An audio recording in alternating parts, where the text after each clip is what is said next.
Okay, so hi everyone. Today we're going to talk about how to build a secure by design pipeline with an open source stack. My name is Rotem Refael, and I'm a developer for the past 15 years or so. I'm also into the DevOps industry for the past 5-6 years. I'm practicing yoga and also love basketball. Unfortunately, no game in this area and in this week, so I won't be able to join any. And currently, I'm working at Armo as a director of engineering. Armo is a company which creates Kubescape. Kubescape is an open source solution for security in Kubernetes, checking for misconfiguration and vulnerabilities. We'll talk about it a bit later. And we have around, I think currently it's maybe 8K stars and not just 7, about 7.9 in GitHub. So it's very exciting. We got accepted to CNCF at sandboxing recently and hopefully incubating in this year. And so, okay. And basically we're into Kubernetes security, misconfigurations, RBAC, vulnerabilities, and so. So we are based in Israel. We also have employees all over the world. We are based in Tel Aviv and Jerusalem. And let's get to business. So as we're all familiar with DevOps industry, it became more and more rapidly developing the infrastructure. And we see that developers embrace the DevOps and the CI/CD pipeline because it makes them develop very fast. But what we can see, on the other hand, that the security is about left behind, right? Security is something that we're not taking any efforts on. So a world without CI/CD is something like that. And we're all familiar with this diagram, right? And what is the real goal of the CI/CD pipeline? It's to reduce the risk involved in development software, and we need to plan our problems ahead. And that's the key point here. Let's go over like a normal CI/CD pipe, and we'll drill down along this talk. So I'm developing my code, right, using Terraforms, IAC like YAMLs, Helm charts in the Visual Studio Code, Go. Then I'm PRing to the GitHub, and the CI/CD server starts to run, right, the GitHub Actions and so, Jenkins, Circle CI, many more. Then I'm storing the artifact in the registry container. I'm deploying it with Ansible, with Terraform, and all those. And then I should monitor it all over and all over again. So what we're seeing is that developers are rapidly developing this application, their application, and put it in production very rapidly. So developers are shifting right.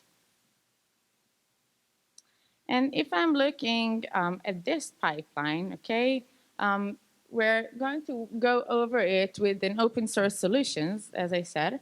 And what the user is doing, what the developer is doing is PRing to the repo and run the GitHub Actions. It puts in the container registry. We're going to the Argo CD. The Argo CD just put it all over our clusters. And then we are monitoring with Grafana and Prometheus and going all over again each and every time. Right? I don't need to say anything else. What can possibly go wrong? And basically a lot. So those are few things that can go wrong. Of course, we're here in the hat of security. So we have code misconfiguration, dependencies management, third-party project, right? I can put even Prometheus and Grafana, everyone uses that, but we don't really investigate what we have inside, which CVEs they have, which misconfiguration when I'm installing the Helm chart of Prometheus and Grafana, right? Code verification that, as a developers, right, there are always those warnings by hand. Who is making any attention of those? Not so many. Production misconfiguration, RBAC violations. What is RBAC? I'm saying that because I'm I'm talking to a lot of DevOps and developers, and they're saying to me, Arbok what? I know Kubernetes, Arbok what? And of course, package CVEs and 0 days, which basically we cannot handle immediately, but it's right there. So I don't want you to freak out, but we can't mitigate those things, like most of them. So what is the solution? Here's a pack. Oh my God. Shifting left, right? It's a well-known term. It's raising from talk to talk that I'm talking about that. And what is shifting left is the efforts of a DevOps team to guarantee application security at the earliest stage in the development lifecycle. It's part of the organizational pattern known as DevSecOps. We have the sec inside, which here for security perspective. So going back to this model, the developers are rapidly deployed and shifting right, while security should shift left, right? We need to define and to observe the security issues at the left side of the screen, right? It's the right, but it's the left. Because you want to check it out at the earliest stage of developing. So I'm sure most of you know this graph. That means that when we are defining and revealing the development phase, right, the SDLC, if we will define the bugs and the issues in the early stage of design and requirement, that will cost us a lot less than defining it in production, right? So same goes for security. If I'll define and reveal the security issues in the left side of the diagram, then it will cost me less and will be impact less, okay, across the pipe. So that's the reason we are shifting left. So as we're shifting left, let's start from the right side of the map and see how we can secure our pipeline with open source tools from production or development or from the cluster through the code, okay? So let's start. So in the cluster, in the deployment phase, we have vulnerability scanners and misconfiguration scanners, right? We have, for vulnerability scanners, we have Clear, we have Aquatrivi, and for misconfiguration and in-cluster scanner, we have the tree, the Kube-bench, and basically a lot more. And of course, we have Kubescape that runs to both, okay? Kubescape scans for vulnerabilities in one hand and for misconfiguration in the other hand, and misconfiguration with compliance framework, and so many more. So how the vulnerability in cluster looks like? We're using Anchor as well. So we're just scanning it, and we can see which vulnerabilities are. I can already tell that in about 2 months, okay, we will reveal a new component that vulnerabilities will not be scanned just as vulnerabilities. We will know exactly what will run in runtime, and we'll tell our users which CVE can harm your cluster in runtime, right? What exactly will harm us, and not just a list of 100 CVE. I can tell you that in this screenshot, I just scanned Redis. I got around 100 vulnerabilities, but only 2 are really meaningful. Only 2 are critical and can exploit to my cluster, okay? So that's in the vulnerabilities and misconfiguration. In the misconfiguration part, we can see all the tests with controls. We're using OPA and Rego libraries, and that's how we are defining predefined controls and tests about Kubernetes misconfigurations.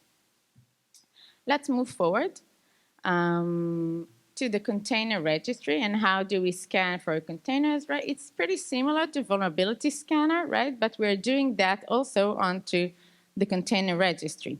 We want to find images that has CVEs, critical, high with RCE, remote code execution, and so many more. And we want to know what's up in our container registry before we're getting this image right into our cluster. So who is doing that? Grape, Aquatrivi, and Kubescape as well. Okay, again, I'm focusing. I know there are a lot of other platforms that are doing that, but I'm focusing on one hand open sourcing, and on the other hand things that I actually tested and know that are okay. So that's in the matter of container registry. Let's move forward and check out the CI/CD server. When I'm saying CI/CD server, I mean Jenkins, CircleCI, GitHub Action, all those platforms that gives us the whole pipe and the whole workflow. And those are the main players in that. We have Kubescape, we have OSWAP, and we have WhiteSource. I think they just changed the name. I don't remember which, but I think they just changed the name. So you can look for those. What we're doing here is basically scanning for the IAC repository for misconfigurations in the pipe. So if I'm writing my Helm chart, or if I'm writing my YAML file, then in the repo after I PR'd it, or while I PRing it, I run the test and I know which misconfigurations arise. So here's an example of GitHub Actions with Kubescape. Okay, I just add another GitHub Actions and run the whole workflow, and I see it right here. And actually, that's a good example because nothing failed here. But that's about my repo, just test repo. And I see here how many tests have been failed, how many tests has passed, how many failed, how many tests are like medium-wise. And then I can check that out, and I can also define some kinds of threshold, okay, in order to say, okay, if there is one failed resource, don't pass the pipe. Let's move forward to the code, right? I'm writing a YAML file, I'm writing a Helm chart, and I want to check it a priori my deployment, right? Before I'm PRing it, I can run something and check it. So what we have done is we created an Visual Studio Code plugin, okay, which we can just run on our Visual Studio Code, on our YAML, on our Helm, and see exactly which tests have failed in this YAML. For example, I haven't put any resource limits or request limits in my YAML, then I'll see it right away. There are also Git repo scanners.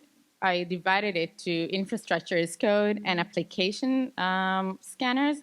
Kubescape stands mainly in the IAC code, like the tree. The applicative code is SonarQube, checkmarks, and many more. And the source code security plugins are also WhiteSource. And those are the main players in that matter. Also, Snyk is here, IAC and applicative code. So that's an example of Kubescape. I hope you see something. What I did here is just run Kubescape on my code, and then I see where did I fail. So here I didn't mention any CPU limits, then it's just pumped up and I can see it right here. And last but not least, I need to monitor it all the time, right? So I'm using Prometheus and Grafana to monitor, and what we have done, and basically everyone is doing all the time, is just creating an exporters, right? Prometheus exporter. So we, as Kubescape, created a Prometheus exporter that shows you in the dashboards of Grafana how many resources has failed, how many vulnerabilities you have, and so on and so forth. And it's very easy to track that and see if I created, let's say, if I deployed a new application to my production cluster, then it sees if I have more risks, if I'm more risky or not during this graph. So all that brings me to what we're calling, and everyone's calling, security gates in the whole pipeline, right? I want to have the security gates in each and every one of the steps that I just showed you. I want to have it a priori the code. I want to have it into the GitHub Actions and block someone from putting some source code that I don't want if it doesn't pass any tests, security tests. And I have it also in the container registry. And finally, I have it in my cluster rapidly going. Of course, I'm always defining some cron jobs or things that are going all over again that basically we will run it and run it and run it so I can know for each day what's happening, okay?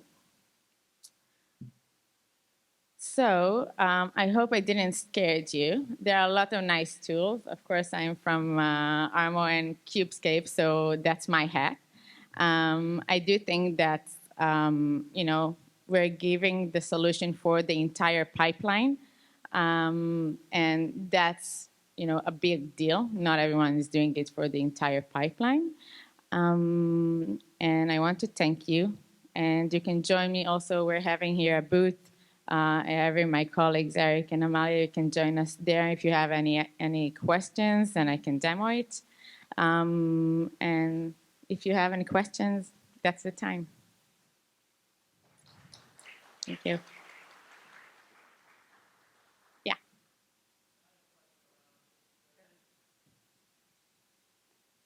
Thank you. So I'm not a developer. I'm more on the cloud architect side. But my question is around your product and how does the capabilities change for Kubernetes if it's managed instances or if they're serverless Fargate, or do you also have the capability of going into like AWS ECS and look at those from that side of the equation as well? That's a good question. Basically, Kubescape is all around. I mean, it doesn't matter if you're running EKS, AKS, or you're running vanilla, or even, I don't know, the Red Hat thing, how they call it, OpenShift. So it doesn't matter. You can run it on each and every one of the clusters you have, which flavors you have. We're just connecting the Kube API, and that's the way we're getting the data. So it doesn't matter.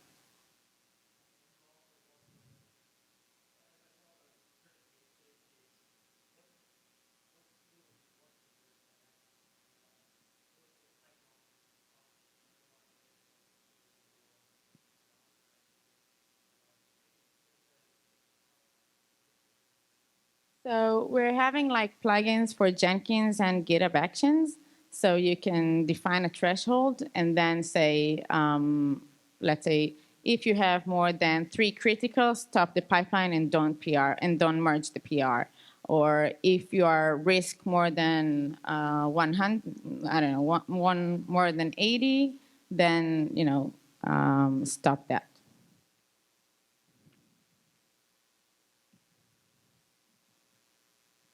Thank you. Thanks, Rotem. It was a great talk. My question is, how much we want to shift left?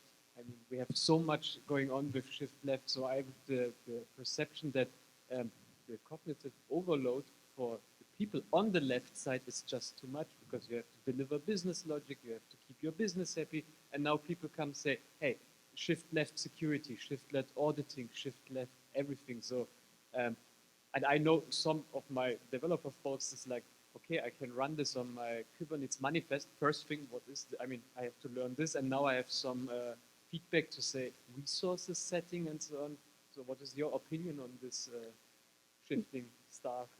So I'm thinking of shifting left. It's like having a unit test, right? You don't write code without having a unit test on your code. So security is another perspective of what you're writing. You're the owner of your code. So if you're writing a code, a YAML file, or a Helm chart, and you're not paying attention to which security aspects you need to define, you need to cover, then it's the same as not writing any unit test. That's why I know it's hard to have it all in the left side, but that's why we're having it in each and every step of the road, right? And also in the cluster, because if someone forgets something or having let's say if you're writing a code and you have a bug that reveals in production, right? You're revealing it in production because you're having a monitor system to reveal it in production. But you don't want to reveal it in production at midnight, right? You want to reveal it sooner. So I do think it's a majority part of the developer and the DevOps. Of course, there are leaks. So we will define those leaks across the pipe. That's my opinion. Sure. Any others? Cool. Thanks a lot, everyone. Yeah. So between your runtime scans and also the vulnerability scans that you're doing on the container registries and that you're using in your clusters, there's going to be a certain amount of overlap. Are you guys like deduplicating those things and reporting them instead of like you had a whole bunch of oh no, you have this runtime happening here, and oh yeah, it's reported over here. Well, are you guys consolidating that? Where you're talking about overlapping, and if I'm not doing like overlapping in the whole pipe, like if I'm not are you reporting it so it's consolidated down? So yeah. like, so what we are doing is we're having this platform that's called Armo platform. I can show it in a minute if you would like. Here it is. Then you can see, right, that the first 4 steps are what you see in production. The next 2 are what you're seeing in your CI/CD pipelines, right? If they're repository scan and registry. So it's all combined. And you can add to your registry from the production. For example, I scanned my cluster and I find an image, okay, that was vulnerable, and I want to see it, you know, a priori the production each and every time. So I'm just adding it to the registry scanning, and then it's not overlapping. It's just the same type. Any other? Yeah. Particularly with the CVEs, I know this is scanning as it's going through a pipeline, but CVEs are identified in the wild after they've been running. Is this also tooling to basically periodically scan the images to validate if there's anything new? Stuff that was 0 days now is day 10 and there's a CVE on it. Yeah, definitely. Like I can give an example. Like I think a half year ago we had this Log4j thing, right? CVE that freaked everyone out. And we immediately found that. I mean, we just scan it and we found it. And we basically have just a cron job. When you're installing the Kubescape Helm chart, you have a cron job that runs every day or every time you defined. And then you will find each and every one of those vulnerabilities. But you can also add some kind of a parameter that says, and each time you see a new image, scan that. And that's the one that you're looking for, in my opinion. Right?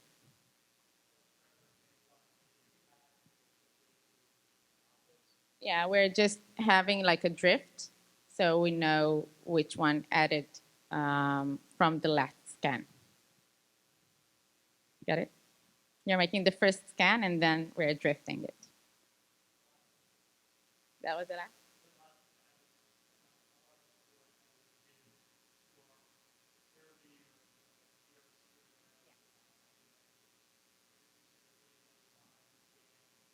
Yeah. So you can, let me go right here. I really don't like live demos, but I'll do it anyway. But you can, just export it and just say, just run it and send it to everyone you need. Just export it, filter it according to the filters here, of course, and then, send it to whoever needs it.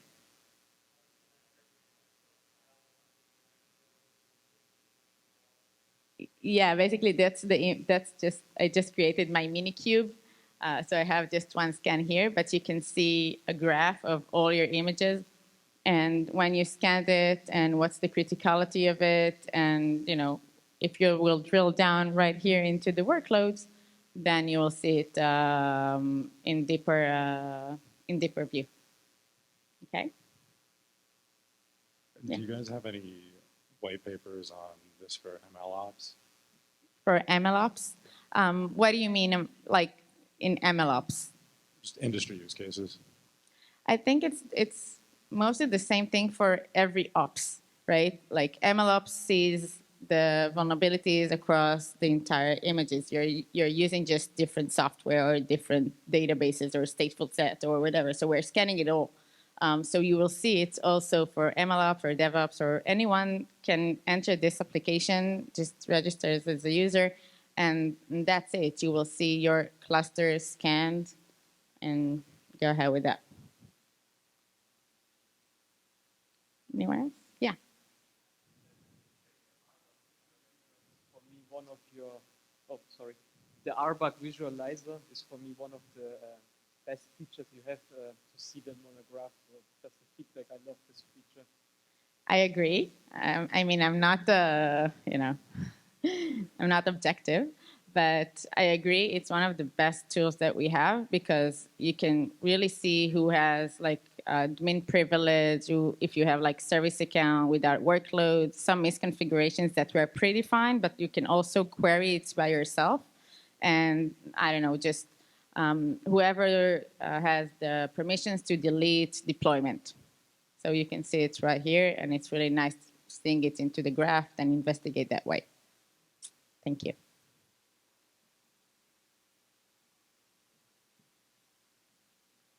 Okay. Okay, guys. Thanks a lot. It was fun.